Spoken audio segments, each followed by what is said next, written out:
Growing up, I was always asked, where are you from? And for me, it was a hard question because I was born in the States, but I knew that I was Somali. My parents made sure that no matter what, we knew we were Somali. So much that when I would take standardized tests, I would look for Somali.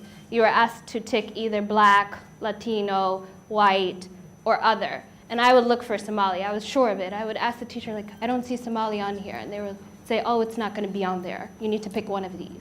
So then I would just put other, because I wasn't okay with being something else. So then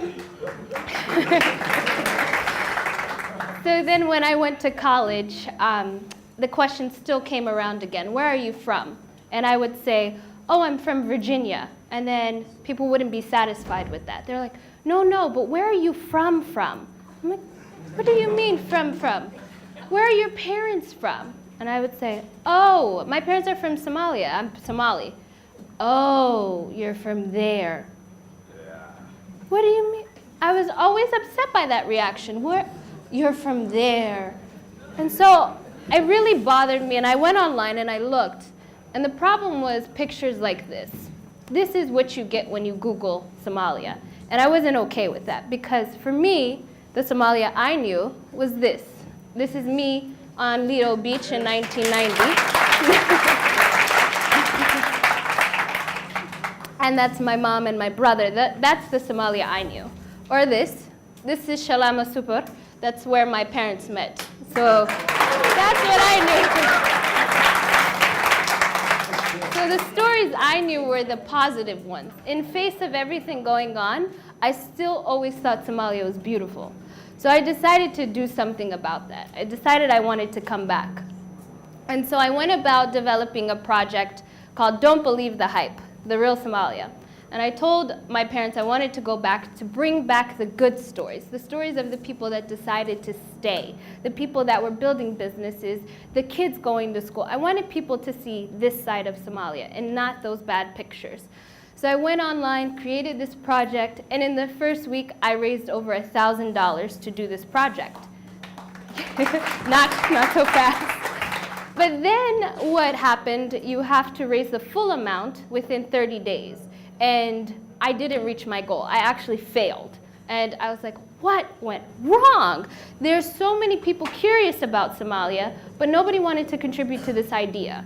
So I was sad, I was upset, and this was back in May, so it's just recently. And I didn't know what to do because I knew that I really wanted to come back home. I wanted to come to Somalia. And then I got an email from my best friend, and it said, you don't lose until you stop trying. So I said it again, you don't lose until you stop trying, and I was like, you know what? Whatever, I'm still going. I'm going back home, I'm gonna see Somalia for myself, and I'm gonna find stories to share. I'm gonna find people who are doing great things. And it turns out I didn't have to look too far. This is my little cousin, Marian Rooney, and she reminds me of the kid next door back in Virginia. She goes to school in the morning, she comes home, she goes and plays soccer. She's a diehard soccer fan, so much that she requested any clothes I send her must be Manchester United, nothing else. And I said, okay.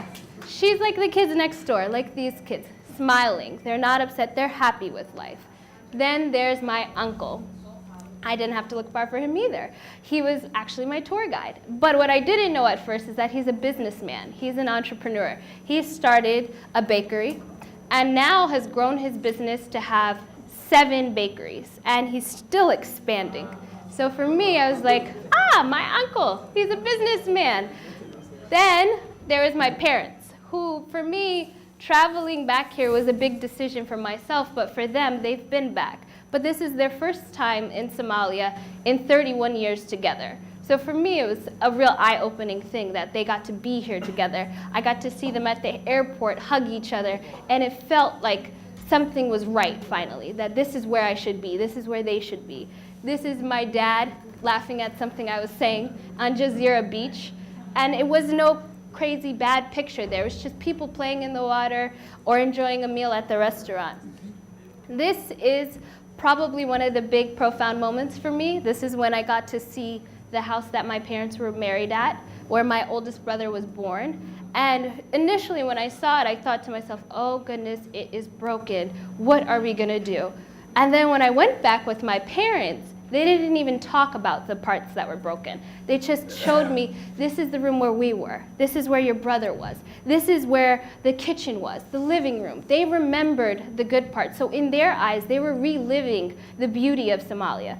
And they didn't see anything bad. They just decided, oh, we're going to build on this foundation. It's strong enough. We don't need to tear it down and start with something new. What we have is beautiful.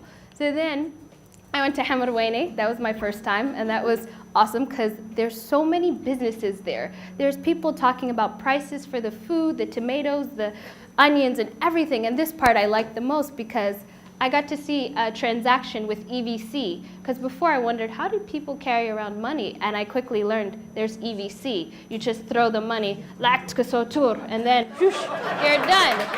So then, so this is the end for me. This is where it hit me that I was finally home. I was standing on top of Oriental Hotel, overlooking the beach, and I finally felt at peace. I felt like where I was from didn't have to be a negative place. And if it was negative for somebody, it wasn't for me. Where I'm from is Somalia. I was born abroad, but I'm Somali. and what I want people to understand now is that they should come and rediscover what's going on here, because things are changing. I can walk the streets. I can go to the local store and buy food. I can go even buy a coffee and send the money via telephone. And I don't have to sit in the dark like people think Somalia is. So what I want people to understand now, is I have finally understood, is that where I'm from is beautiful. Somalia is amazing. It has a strong foundation and it has a bright future. Thank you.